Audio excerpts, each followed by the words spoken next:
भाई भारतासाठी सगळ्यात मोठी प्रॉब्लेम आहे अनएम्प्लॉयमेंट. अनएम्प्लॉयमेंट ठीक आहे, पण यापेक्षाही सगळ्यात मोठी प्रॉब्लेम आहे अनएम्प्लॉयबिलिटी. तुम्ही म्हणसाल सर हे काय सर अनएम्प्लॉयबिलिटी नवीन? याचा अर्थ आहे की भाई या जगामधला माणूस जॉब करण्याच्या लायकच नाही आहे. मग त्याला जॉब कशी भेटणार ना? मी खरं सांगतो भारतामध्ये 50% अशी युथ आहे ना की जी अजून 25च्या एजच्या पुढेच नाहीये, म्हणजे 25च्या खाली आहेत, अजून ते युथ आहेत यार. सो जगाला असं वाटतंय की भाई ही सगळ्यात फास्टेस्ट ग्रोईंग इकॉनॉमी बनेल, खूप जास्त प्रगती करेल. बिलकुल करेल आणि करायला सुद्धा पाहिजे. आणि असं जगामध्ये पहिले झालं सुद्धा. 1950चा जपान झाला आणि 1980चा चायना झाला. म्हणजे 1950 मध्ये जपान त्यावेळेस ज्या ठिकाणी होता, 1980s मध्ये चायना त्या ठिकाणी जेव्हा होता, आपण सध्या इंडियावाले त्या ठिकाणी आता आहोत ज्या ठिकाणी चायना आणि जपान त्यावेळेस होते 1950 मध्ये 1980s मध्ये. जपानमध्ये ऑटोमिक हमला झाला होता जो अमेरिकेनं केला होता हिरोशिमा आणि नागासाकी याच्यावर.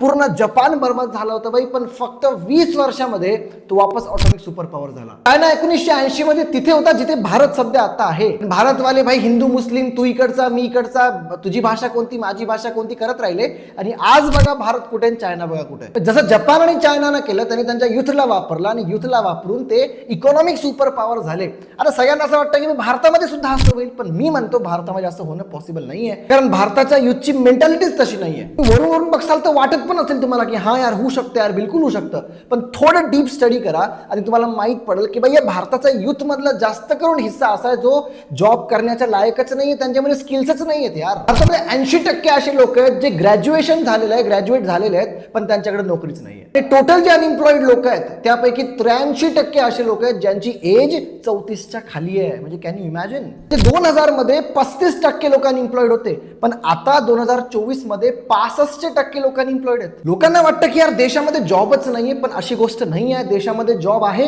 विचार करा, प्रत्येक वर्षी 1 करोड पेक्षा जास्त विद्यार्थी ग्रॅज्युएशन करून निघत आहेत. यापैकी 50 लाख असे विद्यार्थी आहेत जे कोणतीही नोकरी करण्याच्या लायकच नाहीये. टीसीएस कंपनी माहिती ना, टीसीएस कंपनी वाल्या सुद्धा म्हटलं होतं की भाई 80,000 सीट्स आमच्याकडे खाली आहेत, पण भाई त्यामधले अर्धे जॉब करायच्या लायकीचेच नाहीये. त्यांना काय स्किलच नाही त्यांच्यामध्ये, काय म्हणून जॉब देऊ आम्ही त्यांना? अरे सोडा तर पाकिस्तानला, त्यांची काही लायकी नाही, त्यांच्यासोबत कम्पीट करू पण नका.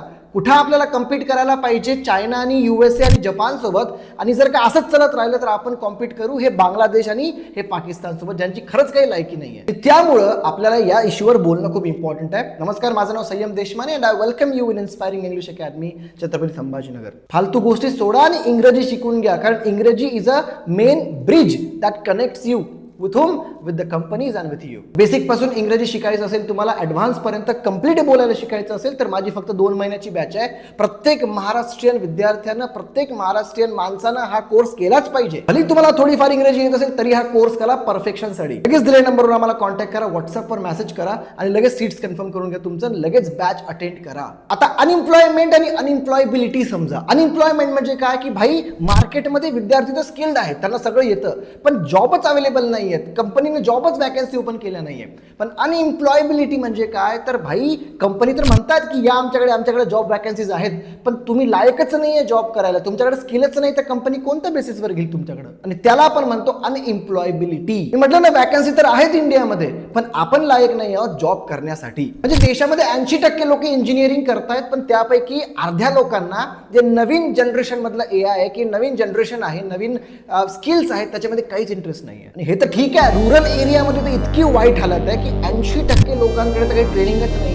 ते फक्त आम्ही एका ठिकाणी अप्लाय करून दिला, कॉलेजमध्ये फॉर्म टाकून दिला, एक्झामला जातो, काम खतम, काही होणार नाही, स्किल वाढणार नाही, डिग्री होऊन जाईल. काय करता डिग्रीचं? आता प्रत्येक वर्षी जे 1 करोड लोक ग्रॅज्युएट निघत आहेत ना, यापैकी 33% लोक तर भाई आर्ट्स करतात आणि काही 14% लोक आहेत ते कॉमर्स करतात. आणि आजकाल या ज्या कंपनीज आहेत ना, या डिमांड करतात की भाई यांच्याकडे टेक्निकल स्किल पाहिजे, आम्ही आर्ट्स कॉमर्सचं काय करू? त्याच्यामुळे या विद्यार्थ्यांकडे दुसरा काही ऑप्शन राहत नाही कॉम्पिटिटिव्ह एक्झामची तयारी करण्याच्या. सदाशिव पेठेमध्ये जा पुण्यामध्ये आणि बघा त्या ठिकाणी की सगळे आर्ट्स आणि कॉमर्सचे विद्यार्थी कशा प्रकारे कॉम्पिटिटिव्ह एक्झामच्या तयारी करतात. त्यांच्याकडे दुसरा ऑप्शन पण नाहीये. बीटेक कडे पाहिलं तर दरवर्षी 15 लाख लोक ग्रॅज्युएशन करून निघत आहेत, त्यापैकी 10 पैकी फक्त एका विद्यार्थ्यालाच जॉब लागत आहे, बाकीचे भाई टाइमपास करतात. याचा अर्थ हा आहे की 80% अशी विद्यार्थी जे फक्त रट्टा मारू किंवा टाइमपास करू किंवा कॉपी करू पास झालेले आहेत, त्यांना मॉडर्न टेक्नॉलॉजी बद्दल काहीच येत नाही. का घेईल ना कोणती कंपनी तुम्हाला? त्यामुळे मी म्हणतोय की भाई एम्प्लॉयमेंटचा प्रॉब्लेम नाहीये, प्रॉब्लेम आहे एम्प्लॉयबिलिटीचा, की भाई ते लायकच नाहीये जॉब करायचं. आता ही मी तुमच्यासमोर एक रियालिटी प्रस्तुत केली. बाकी तुम्हाला काय वाटतं या व्हिडिओबद्दल मला कमेंटमध्ये सांगा आणि व्हिडिओ आवडला असेल तर चॅनलला सबस्क्राईब करा आणि फक्त 2 महिन्यामध्ये तुम्हाला तुमची इंग्लिश स्पोकनची स्किल वाढवायची असेल, कारण खूप असे विद्यार्थी, मी तर मॅक्झिमम असे विद्यार्थी ज्यांना इंग्लिशच बोलता येत नाही. So please he skill increase करणं खूप जास्त इम्पॉर्टंट आहे. एजची काही लिमिट नाही आहे, फक्त 2 महिन्याचा कोर्स आहे, करून घ्या लवकरात लवकर. आणि फीस तर खूपच जास्त कमी आहे. लगेच दिलेल्या नंबरवर कॉन्टॅक्ट करा आणि लगेच आपलं सीट कन्फर्म करून घ्या. बाकी चॅनल सबस्क्राईब करा, व्हिडिओला लाईक करा. आपण पुन्हा भेटूया आपल्या दुसऱ्या व्हिडिओमध्ये. Thank you so much.